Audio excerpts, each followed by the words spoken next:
and then I went on Ari Hoffman's show.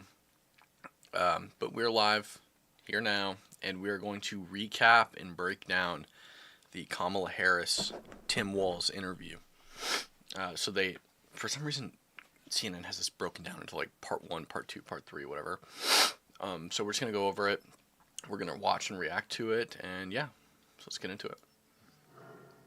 Oh, gotta switch my audio input.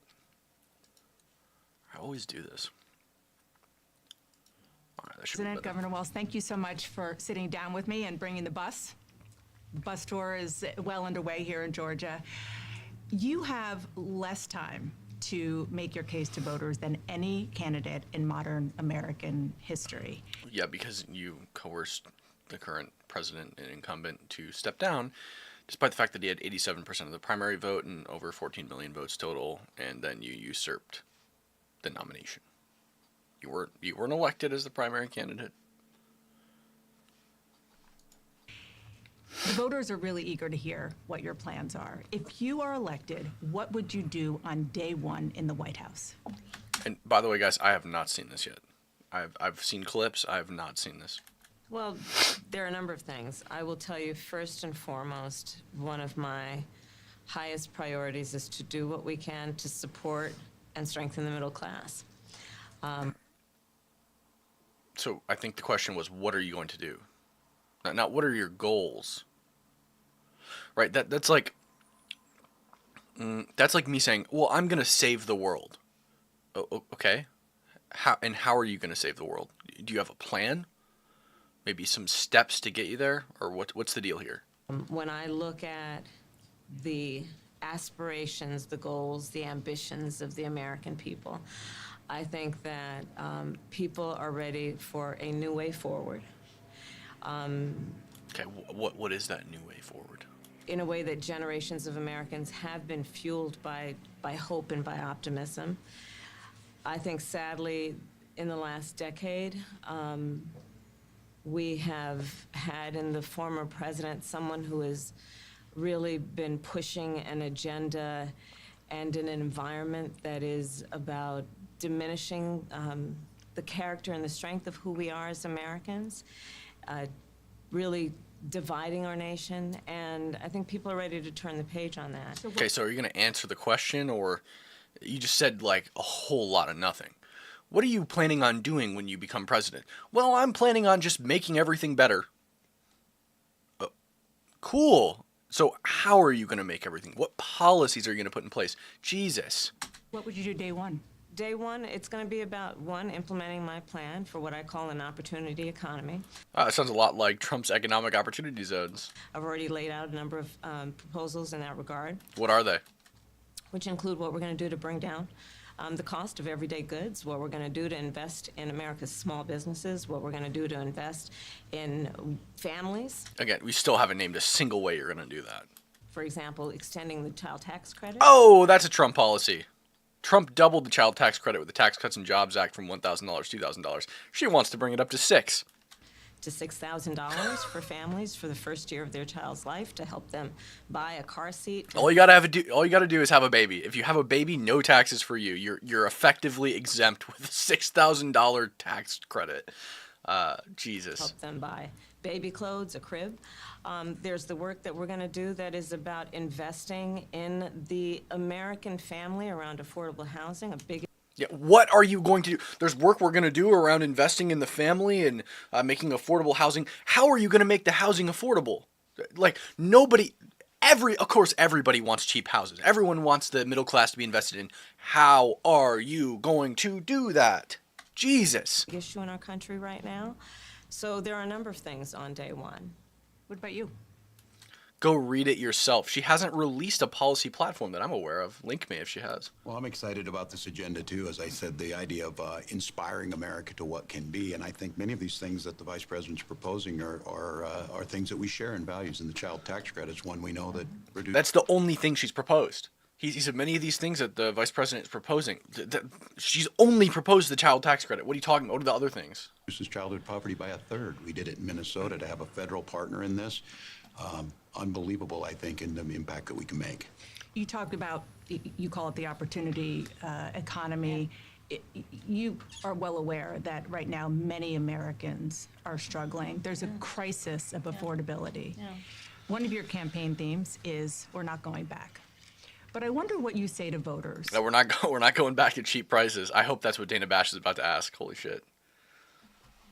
who do want to go back when it comes to the economy specifically, because their groceries Yep. were less expensive. Let's go. Housing was more affordable when Donald Trump was president.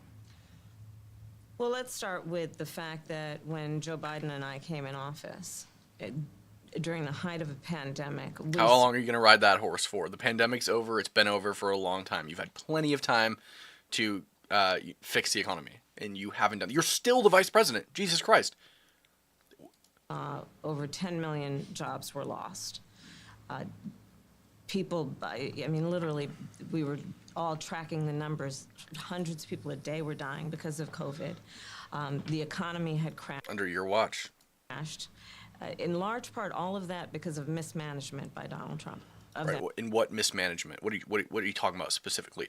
Was it the closing the border to China? Was it the Families First Coronavirus Response Act? Was it the giving money to the VA during the pandemic? What was it that Trump did that was mismanagement? What did he not do that was mismanagement? What is it? What is it? Was it the CARES Act? What did he do, Kamala? What was wrong with Trump's coronavirus response? More people died due to COVID under your watch than they died under Trump's by like fivefold. So what happened? What did you do? You gonna ride the COVID pony forever and blame Trump for everything? It's all Trump's fault. You know, we had the entire reins of the executive portion of the government, but it's all Trump's fault. That crisis. When we came in, our highest priority was to do what we could to rescue America. And today, we know that we have inflation at under 3%. A lot of our policies have led to the reality that America recovered faster than any wealthy nation around the world. As they always do. Okay, congratulations. I hate this shit where Joe Biden and Kamala Harris will say, we have the strongest economy in the world. That's the standard, right? We're just asking you to maintain it. Right. Congratulate. You did the bare minimum in maintaining America as the strongest economy in the world. Congratulations. No shit. We've been the strongest economy in the world since post-World War II. We're hoping that you won't destroy that. You won't change that. Right? But it's not a bragging point. You could put Donald, like, I don't know. You could put Mickey Mouse in the White House, and Mickey Mouse would maintain America as the strongest economy in the world. But you are right. Prices, in particular for groceries, are still too high. The American people know it, I know it. Which is why my agenda includes what we need to do to bring down the price of groceries. For Which is? example, dealing with an issue like price gouging. Yeah, let's head into price controls. That'll What fix we the need to problem. do to extend the child tax credit to help young families. Those are the only two things you have. The- These are the only two things she's mentioned. I've not heard any Kamala Harris policies other than price controls, increase the child tax credit, Trump policy, no tax on tip, Trump policy, build the wall, Trump policy. What else is she proposing? Be able to take care of their children in their most formative years. What we need to do to bring down the cost of housing. My proposal includes what would be a tax credit of $25,000 for first-time home buyers, so they can just have enough to put a down payment on a home, which Does that include illegal immigrants? is part of the American dream and their aspiration, but do it in a way that allows them to actually get on the path to achieving that goal and that dream. So you have been vice president for 3.5 years. Yeah. The steps that you're talking about now, why haven't you done them already? Ooh. Okay, I'm gonna give it to CNN, Dana Bash here. I was not expecting this. This is like the third hard question I've heard them ask. These are not easy questions for them. And not only that, CNN published a TikTok that I posted on my Twitter. Make sure to go check that out, where they shredded Kamala Harris for her answers during this interview. A CNN analyst. Crazy. I never thought I'd see the day. Well, first of all, we had to recover as an economy, and we have done that. I'm very proud. Great. So what are you doing now? You admit we had to recover as an economy. You admit that we've done that successfully. Okay. Great. So what are you doing? of the work that we have done that has brought inflation down to less than 3%. The work that we have done to cap the cost of insulin at $35 a month for seniors. Donald Trump said he was going to do a number of things, including allowing Medicare to negotiate drug prices. Never happened. We did it. So now, as I travel in the state of Georgia and around our country, the number of seniors that have benefited, I was in Nevada recently, a grandmother who showed me her receipts. Well, Charisse, I will say that $150,000 tax credit for illegal immigrants, I believe that bill was intended for California home buyers, like legal citizens, and then they expanded it to illegal immigrants. So, yeah. And before we capped the cost of insulin for seniors at $35 a month, she was paying hundreds of dollars, up to thousands of dollars a month for her insulin. She's not doing that any You longer. maintain Bidenomics is a success. I maintain that when we do the work of bringing down prescription She medication said, whoa, I'm not saying all that. I'm not saying all that. She has said that before, though. for the American people, including capping the cost of the annual cost of prescription medication for seniors at $2,000. When we do what we did in the first year of being in office to extend the child tax credit so that we cut child poverty in America by over 50%, when we do what we have done to invest in the Yeah, to get them all out of poverty, we're just going to, bombard them with welfare. That'll work. American people and Make them reliant on the government and unable to function for themselves. That sounds fantastic. Incentivize people to have more children. Kamala Harris simultaneously argues that the world is overpopulated. It's also incentivizing, with money, people to give birth. bringing manufacturing. Which, hey, I don't have anything against giving birth. I don't think the world is overpopulated. I don't think the United States is overpopulated. I think it's underpopulated. However, with that being said, contradictory statements here. Back to the United States so that we created over 800,000 new manufacturing jobs. They're not new. No. Not new manufacturing jobs. Old manufacturing jobs. People went back to work. Bringing business back to America. What we have done. And those people going back to work is not a credit of the Biden administration. Governors shut their states down. They prevented people from having jobs. And then those people went back to work when the governors opened their states back up. Not when the federal government did it. When the governors did it. Has nothing to do with the Biden administration. She's just lying. To improve the supply chain so we're not relying on foreign governments to supply American families with their basic needs, I'll say that that's good work. There's more to do, but that's good work. I want to get some clarity on where you stand on some key policy issues. Energy is a big one. When you were in Congress, you supported the Green New Deal. And in 2019, you said, quote, "There is no question I'm in favor of banning fracking." Fracking, as you know, is a pretty big issue, particularly in your must-win state of Pennsylvania. Yeah, I support legal immigration. Sure. Do you still want to ban fracking? No, and I made that clear on the debate stage in 2020, that I would not ban fracking. As vice president, I did not ban fracking. As president, I will not ban fracking. In 2019, I believe, at a town hall, you said you were asked, would you commit to implementing a federal ban on fracking on your first day in office? And you said, there's no question I'm in favor of banning fracking. So yes. So it changed in that campaign? In 2020, I made very clear where I stand. We are in 2024, and I've not changed that position, nor will I going forward. But you did change it from 2019 to 2020. That's what she's asking you, Professor. I kept my word, and I will keep my word. What made No, okay, Jesus Christ. If there's one thing Kamala Harris does, it's not keep her word, okay? She said that the border wall doesn't work, it's medieval, it's patently ineffective, it's not going to stop criminals at the border. She said she berated Trump for years about it, and now she supports dumping hundreds of millions of dollars into a border wall, which, hey man, I support. But clearly, you don't stay aligned with your beliefs. She didn't support legalization of marijuana. She vocally opposed it. Then she started supporting it when it became popular. She first supported banning fracking. Now she doesn't. But she also supports the Green Deal, which is super weird because that bans fracking. She's super inconsistent. She didn't support independent investigations for police shootings till it became popular. Now she does.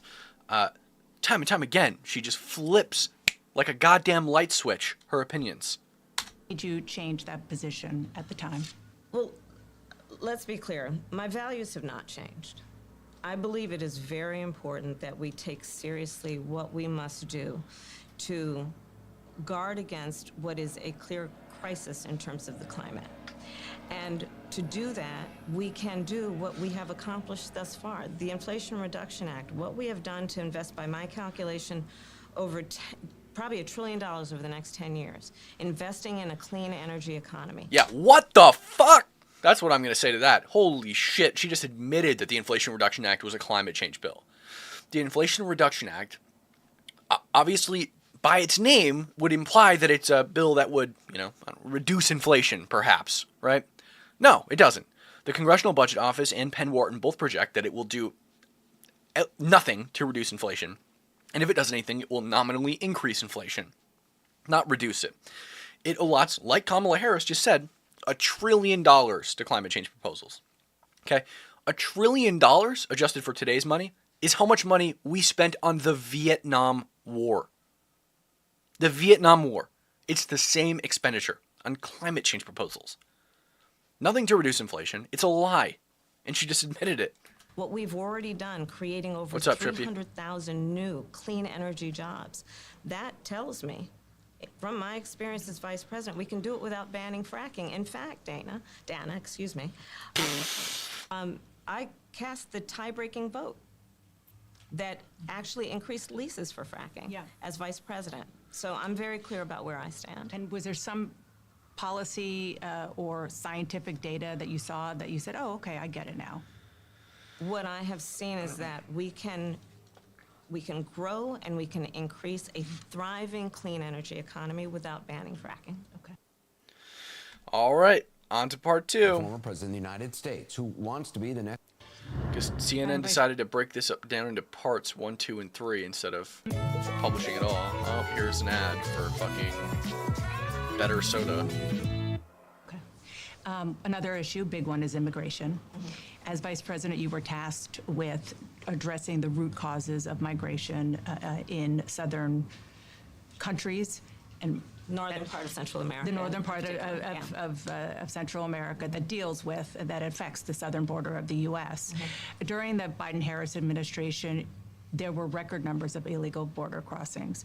Why did the Biden-Harris administration wait 3.5 years to implement sweeping asylum restrictions? Well, first of all, the root causes work that I did as vice president that I was asked to do by the Her addressing her root causes, by the way, was just giving welfare to South American countries. Hey, take millions of dollars. So, first of all, the reason we don't want these people to come here is because, check this out. Hold up.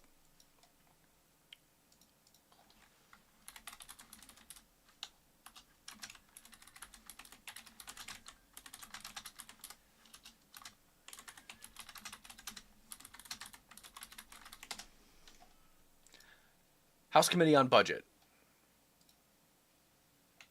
Okay. Illegal immigrants are a net fiscal drain, meaning they receive more in government services than they pay in taxes. This is why we don't want illegal immigrants coming to the United States. Right? This is one of the main reasons. Aside from the drugs, the crime, we don't want to be giving them more than we don't want to be giving them more than they give us, right? The federal government. And this happens because they're undocumented, because the government can't track them, can't tax them as well. This is one of the primary reasons why we don't want illegal immigrants to come here, because the crime, the drugs, and they're a net drain on the economy. So Kamala Harris's solution was, let me go to South America and give them millions, if not billions of dollars in welfare so that they never come to the United States and become a net drain. Instead, we'll just make them a net drain in their own country before they ever come here. Does that make sense to you? It doesn't make any sense to me. It seems like a purpose defeater, actually. president has actually resulted in a number of benefits, including historic investments by American businesses in that region. The number of immigrants coming from that region has actually reduced since we began that. Well, no shit. If they're coming here to the United States to get welfare, to have a better life, to drain the U.S. economy, and to make money off of our social welfare systems, and you just go to their country and say, hey, you don't even need to come to the United States anymore. We'll just give you social welfare in your country. No shit, they're not going to come here. I could have told you that. But the problem is that you're defeating the entire purpose of preventing them from coming here in the first place. Work, but I will say this. And the criminals who want to sell drugs here will still come. right? Because they're not coming for money or for social well, they're coming for money, but they're not coming for like, they're not coming to be like middle class workers, right? They're coming to sell drugs, and they're still going to come. Your welfare isn't going to incentivize them to stay. That Joe Biden and I and our administration worked with members of the United States Congress on an immigration issue that is very significant to the American people and to our security, which is the border. And through bipartisan work, including some of the most conservative members of the United States Congress, a bill was crafted, which we supported, which I support. And Donald Trump got word of this bill that would have contributed to securing our border, and because he believes that it would not have helped him politically, he told his folks in Congress, don't put it forward. He killed the bill. Not true. The bill included Ukraine funding. That was the problem. Members of Congress didn't vote for it because they don't agree with Ukraine funding. And me personally, I agree with Ukraine funding, okay? I agree with it. That's fine. But there are people on my side of the aisle who don't agree with sending billions of dollars to Ukraine. And I would love to have a conversation with those people, but they're allowed to disagree with that. And if a bill with something they agree with and something they don't agree with are lumped in together in the same bill, they have a right to vote against that bill. It's not a conspiracy.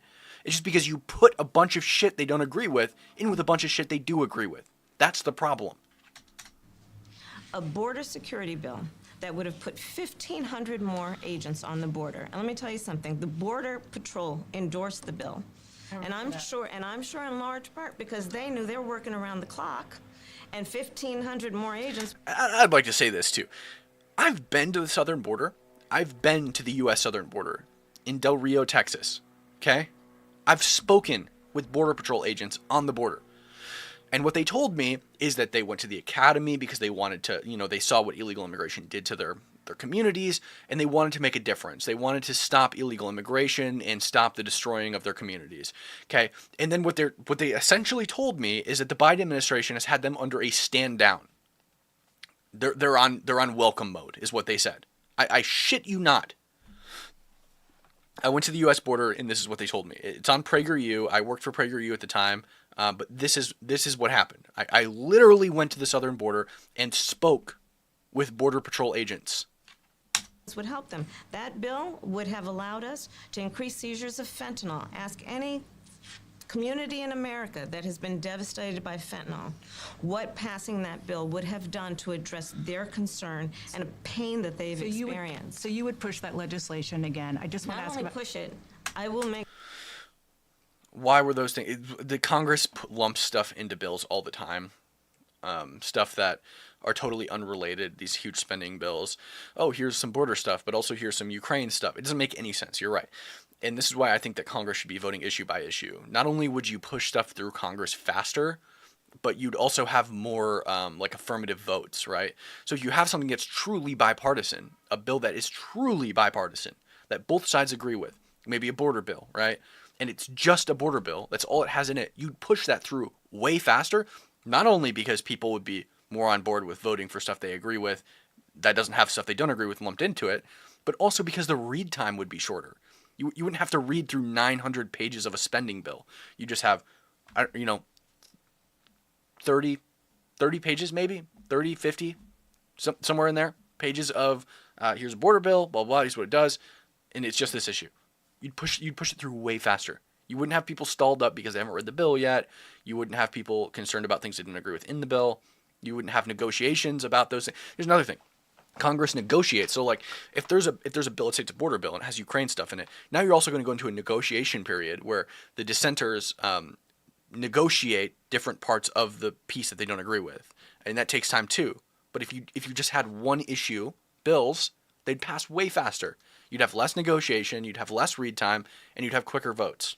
Make sure that it comes to my desk and I would sign it. Just one other question about something that you said in 2019 when you first ran. There was a debate. You raised your hand when asked whether or not the border should be decriminalized. Bro, no one watches your shit. You should consider ending it all. Nice one, bro. Nice one. Do you still believe that? I believe there should be consequence. We have laws that have to be followed. Whoa, hold on. What'd she say? The border should there was a debate. You raised your hand when asked whether or not the border should be decriminalized. Do you still believe that? I believe there should be consequence. We have laws that have to be followed and enforced that address and deal with people who cross our border illegally. Wait, but Kamala Harris also said that illegal immigrants are not criminals. So which is it? Are they violating the law and need to be punished, or they're not criminal? If you violate a criminal law, you're a criminal, right? So which is it, Kamala? There should be consequence. And let's be clear, in this race, I'm the only person who has prosecuted transnational criminal organizations who traffic in guns, drugs, and human beings. I'm the only person in this race who actually served a border state as Attorney General to enforce our laws, and I would enforce our laws as president going forward. I recognize the problem. Generally speaking, And that's not even true. Trump was the president. He headed the entire executive branch of the federal government, all the bureaucracy. All the government agencies that enforce crimes against transnational criminal corporations or companies, Trump was in charge of all those people. What the hell are you talking about? You're the only candidate who's ever dealt with transnational criminal organizations. What? This is a lie. how should voters look at some of the changes that you've made, that you've explained some of here in your policy? Is it because you have more experience now and you've learned more about the information? Is it because you were running for president in a Democratic What's up, Christian? primary? And should they feel comfortable and confident that what you're saying now is going to be your policy moving forward? Dana, I think the most important gotta write and that most down. significant aspect of my policy perspective and decisions is my values have not changed. You mentioned the Green New Deal. I have always believed, and I have worked on it, that the climate crisis is real, that it is an urgent matter to which we should apply metrics that include holding ourselves to deadlines around time. We did that with the Inflation Reduction Act. We have set Again, admits that the Inflation Reduction Act was a backdoor Green New Deal. Jesus Christ, holy shit. Did nothing to reduce inflation. It was a climate change bill in disguise. goals for the United States of America and by extension the globe around when we should meet certain standards for reduction of greenhouse gas emissions, as an example. That value has not changed. My value around what we need to do to secure our border, that value has not changed. I spent 2 terms as the Attorney General of California prosecuting transnational criminal organizations, violations of American laws regarding the illegal passage of guns, drugs, and human beings across our border. My values have not changed. So that is the reality of it. In 4 years of being vice president, I'll tell you, one of the aspects to your point is traveling the country extensively. I mean, I'm here in Georgia. I think somebody told me 17 times since I've been vice president in Georgia alone. Congrats. I believe it is important to build consensus. And it is important to find a common place of understanding of where we can actually solve problems. On that note, you had a lot of Republican speakers at the convention. Will you appoint a Republican to your cabinet? Yes, I would. Anyone Yes, in I mind? would. No one in particular in mind. We got 68 days to go with this election, so I'm not putting the cart before the horse, but I would. I think it's really important. I have spent my career inviting diversity of opinion. I think it's important to have people at the table when some of the most important decisions are being made that have different views, different experiences. And I think it would be to the benefit of the American public to have a member of my cabinet who was a Republican. I want to ask you about your opponent, Donald Trump. Okay. Gonna I increase was a this. little bit surprised. People might be surprised to hear that you have never interacted with him, met him face to face. That's going to change soon. But what I want to ask you about is what he said last month. He suggested that you happened to turn black recently for political purposes, questioning a core part of your identity. Yeah.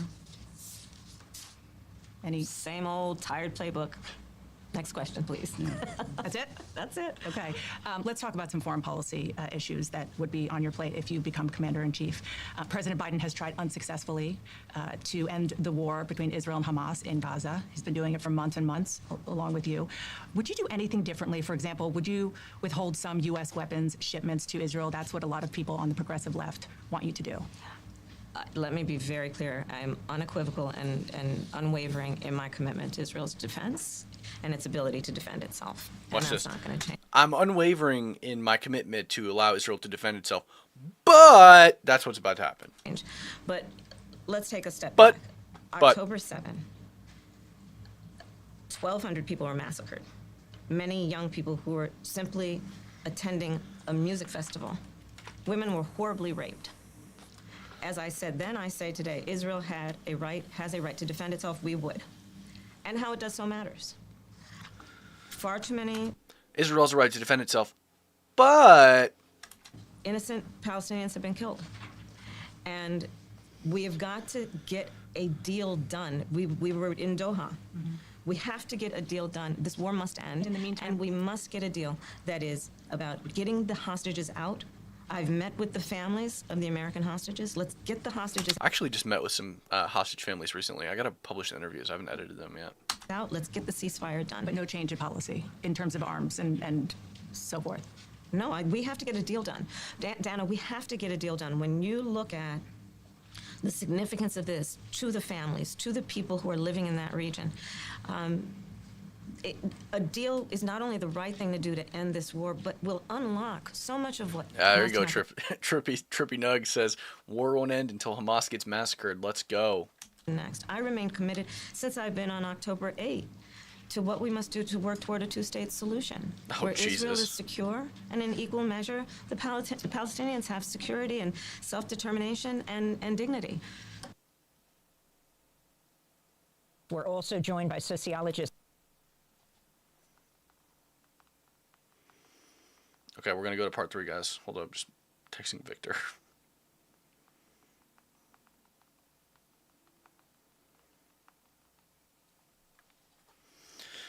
All right. Okay. Part 3. Another issue, big one. Oh, here's another ad. Oh, shit. God damn it. Is this a lightsaber ad? Holy shit.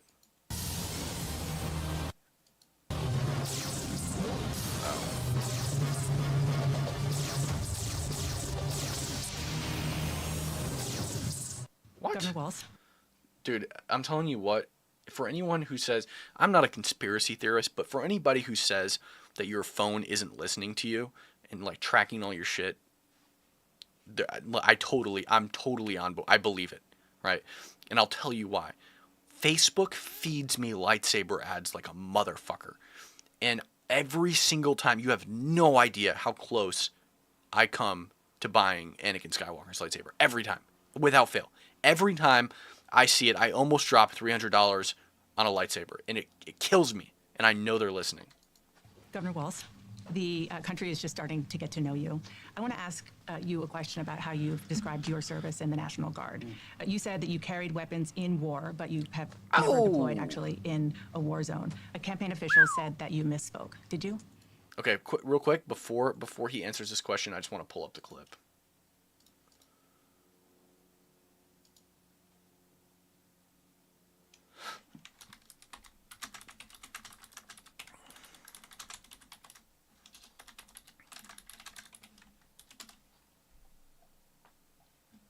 Okay, watch this. Hope woke up like many of you did 5 weeks ago and said, Dad, you're the only person I know who's in elected office. You need to stop what's happening with this. I'll take my kick in the butt for the NRA. I spent definitely. 25 years in the Army and I hunt. And I gave the money back, and I'll tell you what I have been doing. I've been voting for common sense legislation that protects the Second Amendment, but we can do background checks. We can do CDC research. We can make sure we don't have reciprocal carry among states, and we can make sure that those weapons of war that I carried in war is the only place where those weapons... Those weapons of war that I carried in war. That's what he said. Those weapons of war that I carried in war, that in war is the only place they remain. So let's watch this real quick and see what his answer is. Described your service in the National Guard. You said that you carried weapons in war, but you have never deployed actually in a war zone. A campaign official said that you misspoke. Did you? Well, first of all, I'm incredibly proud. I've done 24 years of wearing the uniform of this country. Equally proud of my service in a public school classroom, whether it's Congress or the governor.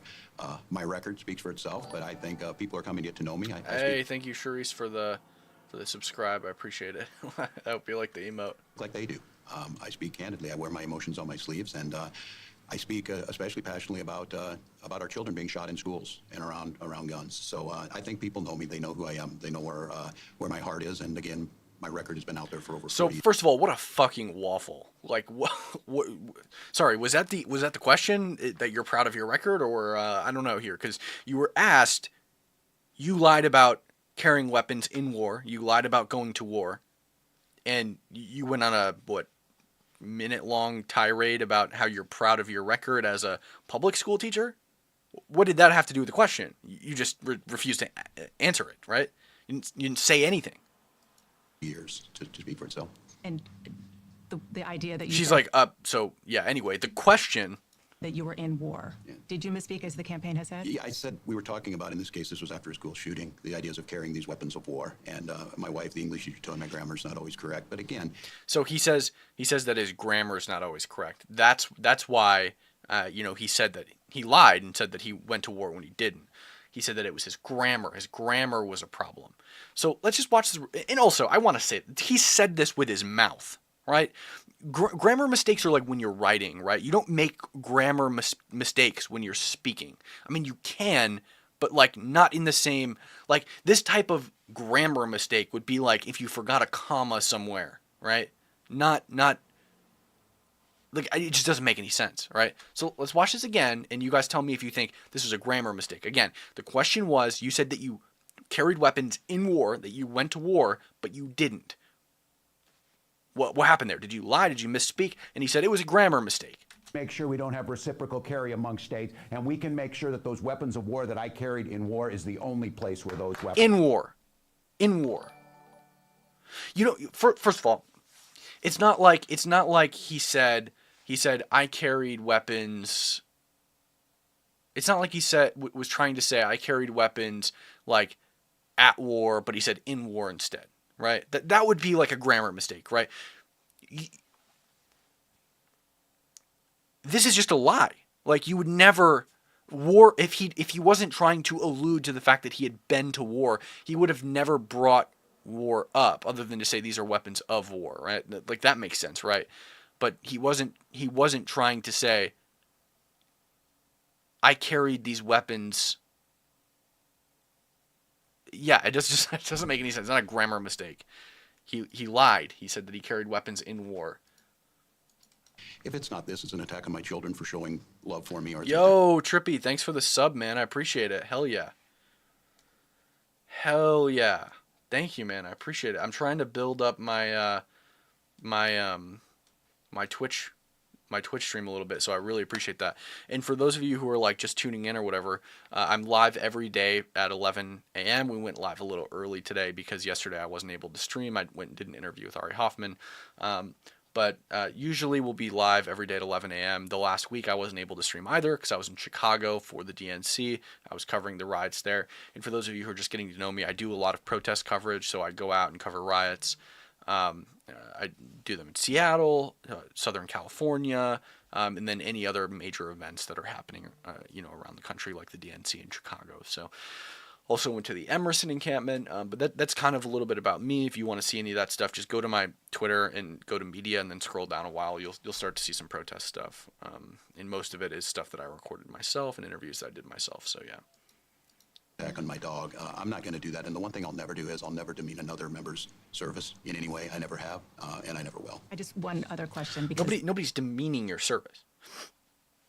That's a problem. Like he's trying to claim that people are demeaning his service. Nobody's demeaning your service. They're just pointing out the fact that you said you served in war and you didn't serve in war, right? again, this is all new. Yeah. I mean, this was not Charisse, I'm glad you're appreciating the live. I'm glad that you enjoy it. however many days ago. This was not on either of your bingo cards, especially yours. You had to clarify that you had said that you and your wife used IVF, but it turned out you used a different kind of fertility in order to have children. And then when you ran for Congress in 2006, your campaign repeatedly made false statements about a 1995 arrest for drunk and reckless driving. What do you say to voters who aren't sure whether they can take you at your word? Well, I've been very public. I think they can see my students come out, former folks I've served with, and they vouch for me. I certainly own my mistakes when I make them. I've actually seen the opposite. I've seen people that served with with Walls doing the opposite of standing up for him, saying, what the fuck? Like, I watched this guy leave our unit, and now he's claiming that he went to war.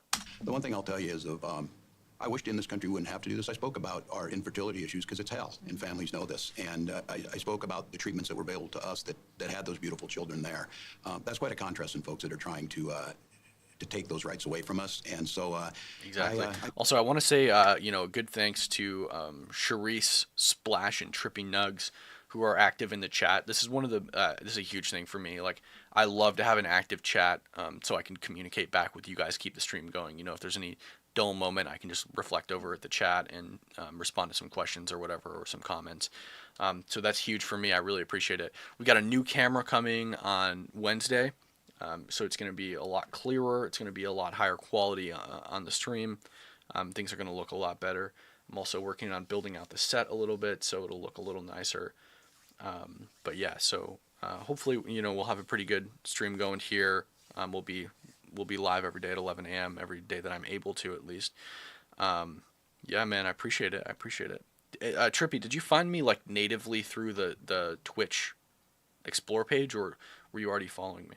I think people know who I am. They know that record. They've seen that. I've taught thousands of students. I've been out there. And literally nobody cares about you teaching students, dude. I don't know why you keep, every time he needs a pivot away from a question, he's like, I was a public school teacher, by the way. I won't apologize for speaking passionately, whether it's guns in schools or protecting of reproductive rights. The contrast could not be clearer between what we're running against. The Vice President's position on this has been clear. And I think most Americans get it if you've been through that. I don't think they're cutting hairs on IVF or IUI. I think what they're cutting hairs on is an abortion ban and the ability to be able to deny families the chance to have a beautiful child.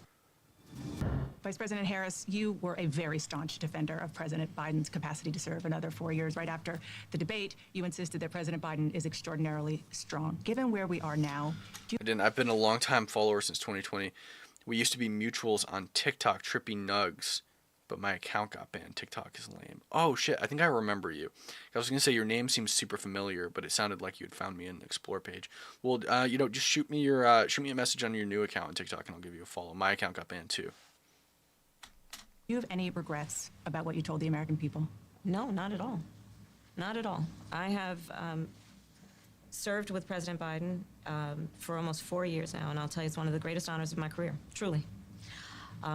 He cares so deeply about the American people. He is so smart and loyal to the American people. So smart. Joe Biden's a genius, guys. And I have spent hours upon hours with him, be it in the Oval Office or the Situation Room.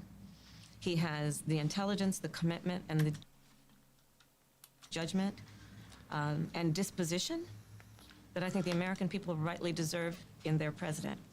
Listen, I won't deny that Joe Biden's a good person. Like, I don't know Joe Biden's character as a person, but I'm not going to when he was serving in Congress, I was pretty much too young for the majority of that, or not even born yet, to like know what he stood for or anything like that.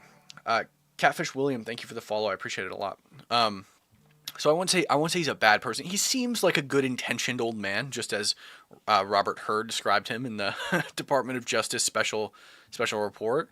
But he's not a good leader. He's cognitively deficient. It doesn't mean he's a bad person. He's just not a person who should be leading the country. By contrast, the former president has none of that. I asked earlier, but I'd be interested to hear your explanation for why you think the U.S. needs more legal immigration whilst not being concerned about working housing shortages or welfare addicts.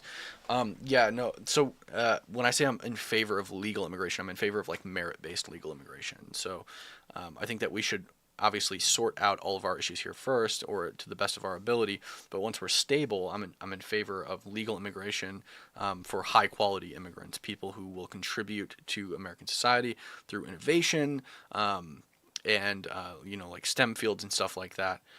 Definitely in favor of merit-based immigration, but I'm not in favor of just like letting whoever wants to come here come here. You know what I mean? I'm not in favor of making the illegal or the legal immigration system easier. I think that it should be. I think that it's hard for a reason, right? If it was easy, everyone would just come here. It needs to be difficult. So yeah, that's basically my stance there. And so, one, I am so proud to have served as vice president to Joe Biden. And it's not that I think we need more legal immigration either. It's not that I think we need it. It's just that like I'm okay with having it if it's merit-based. You know what I'm saying? And two, I am so proud to be running with Tim Walz for president of the United States and to bring America what I believe the American people deserve, which is a new way forward, and turn the page on the last decade of what I believe has been. And also, the more people that are here, the more economic stimulation there is. Like, the more people who are here legally and documented, and those people are working. Let's say they like go out and live wherever. Those people work and they stimulate the economy, and that's a good thing. Contrary to where this. It's like. Okay, so right now you could argue like we don't have enough resources for the people we have, right? Like the government isn't taking care of the people that we have properly, right? Or we're having, there isn't enough like employment or things of that nature, right? But the more people you bring in, the more resources become available because those people create resources, right? So if you have more people, those people create more resources and could benefit the rest of the people here. So it's just, I think it should be merit-based. People who are absolutely going to contribute to the country. There should be background checks, and it shouldn't be easy. But yeah, I think that immigration is generally a good thing, spirit of our country really as long as it's legal. But the last decade, of course, the last 3.5 years has been part of your administration. I'm talking about an era that started about a decade ago, where there is some suggestion. Yeah, well, it seems like the UK immigration system is a lot less vetted than the United States as well. And you guys seem to just like let refugees pile out of terrorist countries, fleeing terrorist situations. Warped, I believe it to be. That the measure of the strength of a leader is based on who you beat down, instead of where I believe most Americans are, which is to believe that the true measure of the strength of a leader is based on who you lift. Hey, thanks, Adam. Appreciate it. Please think about using Jesus Christ's name that way. Oh, I'm sorry about that. My bad.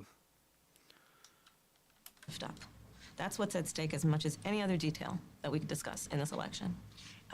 Because we haven't had a chance to talk, I'm just curious, staying on President Biden, when he called you and said he was pulling out of the race, what was that like? And did he offer to endorse you right away, or did you ask for it? It was a Sunday, so here, I'll give you a little too much information. Go for it. There's no such thing, Madam Vice President. My family was staying with us, and including my baby nieces, and we had just had pancakes and, you know, Auntie, can I have more bacon? Yes, I'll make you more bacon. And then we were sitting down to do a puzzle. And the phone rang, and it was Joe Biden. And he told me what he had decided to do. And I asked him, are you sure? And he said yes. And that's how I learned about it. And what about the endorsement? Did you ask for it? He was very clear that he was going to support me. So when he called to tell you, he said, I'm pulling out of the race and I'm going to support you. Well, my first thought was not about me, to be honest with you. My first thought was about him, to be honest. Oh, it's so good. Oh, my God. I think history is going to show a number of things about Joe Biden's presidency. Yeah, I'm sure it will. I am sure that it will. History is going to show that in so many ways it was transformative. Be it Yeah, on transformative. Downwards. what we have accomplished Transform the country into a fucking garbage can. Sure. around finally investing in America's infrastructure, investing in new economies, in new industries. Trump also invested in American. What the? This is not transformative. We have done to bring our allies back together and have confidence in who we are as America and grow that alliance. What we have done to stand true to our principles, including the one of the most important international rules and norms. Oh, brother, this guy stinks. Which is the importance of sovereignty and territorial integrity. And I think history is going to show not only has Joe Biden led an administration that has achieved those extraordinary successes, but the character of the man. Yeah, Right. Okay. So in reality, this is going to go down as the presidency of the man who backed out of his presidential race he backed out of his incumbency because he lost a debate so badly he had to run in the other direction. Is one that he has been in his life and career, including as a president, quite selfless Exactly, and puts the Trippy. American people first. I just have to ask you both about two standout moments, aside, of course, from the addresses that you both gave, but standout moments that were perhaps unexpected during the convention. You mentioned one of them, Governor. A moment that you shared, that the world shared with your son, Gus. You were speaking, the camera caught him, so incredibly proud of you, so emotional, saying, "That's my dad." Oh, Jesus. Yeah, I don't know as a father I could have ever imagined that. I'm grateful for so many reasons to be on this ticket, but that moment, to understand what was really important, to have That guy wanted some attention, bro. my son feel a sense of pride in me, that I was trying to do the right thing. And it was, you try and protect your Do you think it's going to be a close election? Yeah, for sure. Yeah. I mean, like her or hate her, she's running a good campaign, unfortunately. kids. It brings notoriety and things, but it was just such a visceral, emotional moment that I'm grateful I got to experience it, and I'm so proud of him. I'm proud of him. I'm proud of Hope. I'm proud of Gwen. She's a wonderful mother, and these are great kids. And I think the one thing is, talking about the era we're in, is our politics can be better. It can be different. We can show some of these things, and we can have families involved in this. And I hope that I hope people felt that out there, and I hope they hug their kids a little tighter, because you just never know, and life can be kind of hard. And last question, Madam Vice President, the photograph that has gone viral. You were speaking, one of your grandnieces that you were just talking about was watching you accept the nomination. You didn't explicitly talk about gender or race in your speech, but it obviously means a lot to a lot of people, and that viral picture really says it. What does it mean to you? I am running because I believe that. All right, this is just boring, waffle shit. I don't care. All right, let's go to Twitter and see what's going on, guys.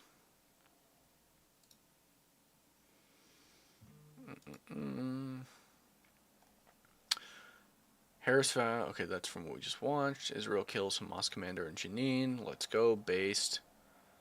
Wow, what a piece of shit. One of the top commanders in Jenin, Judea, and Samaria has been successfully eliminated by Israeli Air Force. Good riddance. Israel will find them all. Hell yeah. This just happened. This is actually kind of crazy. Hold up. Let me pull it up.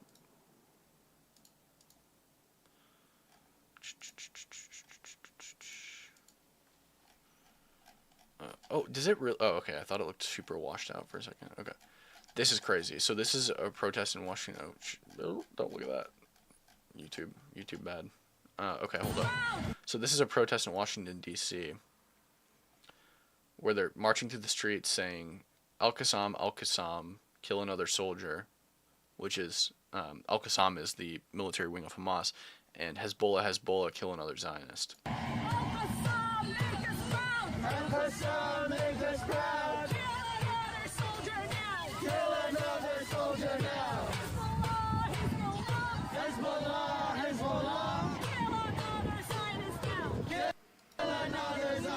Like, what the just open endorsement for terrorists. It's insane. Okay, so let's see what else we got going on here. I feel like the election cycle has just been so boring lately. There's just been nothing going on. All I've been talking about is Israel, because there's just nothing going on in the election. It's not like 2020 at all. 2020 was so contentious. Like, look, the top thing is Black Ops 4 or Black Ops 6 or whatever it is. Let's see what's going on in the news. Some NHL players got killed. This is interesting. Venezuelan gangs seized an Aurora apartment building in Colorado. A Democrat representative switched to the GOP. That's pretty good. Yeah, like, I just don't. There's nothing good going on. You know what I mean? Call me a shit person, but I wish Israel would wipe every single one of them out that talk like this. Jesus Christ. Yeah, and also, I mean, you're allowed to have free speech in the United States. You can say whatever you want, but that doesn't save you from the court of public opinion. Let's see what this is. You little iOS. I just want to say, with my full fucking chest, I hate you little iOS bitches. Oh my God. So tough. Jesus.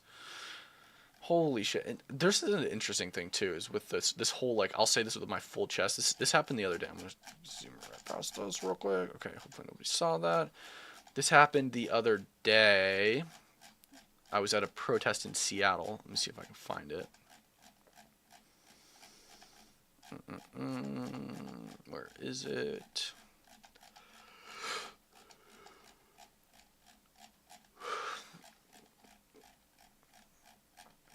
Come on, come on. Jeez, we post a lot of stuff on Twitter. Okay. So this was on August 25th. I was at a protest in Seattle. So this is at a pro-Hamas rally, and they shout, "Long live October 7th."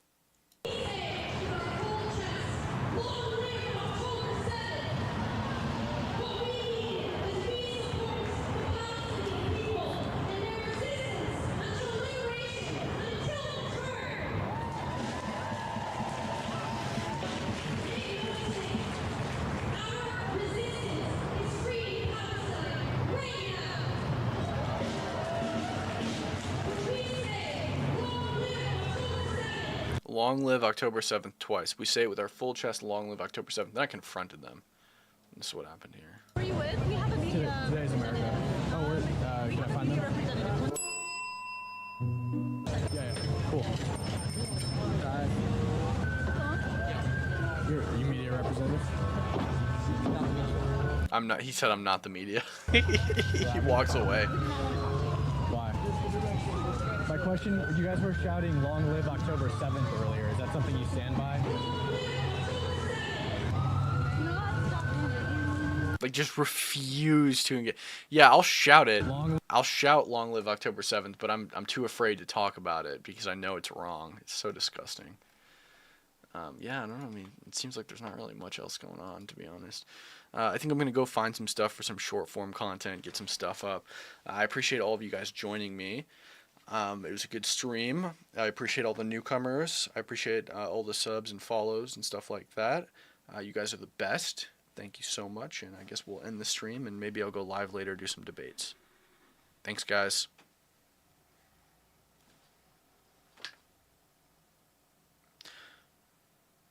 Cam, what are your thoughts on Mahmoud Abbas? Yeah, I think that the Oslo Accords would have been way more successful if it was Mahmoud Abbas, not Yasser Arafat. But, all right, I appreciate you guys. Yep, definitely be here tomorrow. I will see you guys tomorrow at 11 a.m. See ya. Or, sorry, hold up. Maybe I'll see you guys tomorrow at 11 a.m. It's Friday. So when I said I stream every day at 11, I meant particularly weekdays. I got to dedicate some time on the weekends to my girlfriend. But maybe I'll stream tomorrow just because we have some newcomers.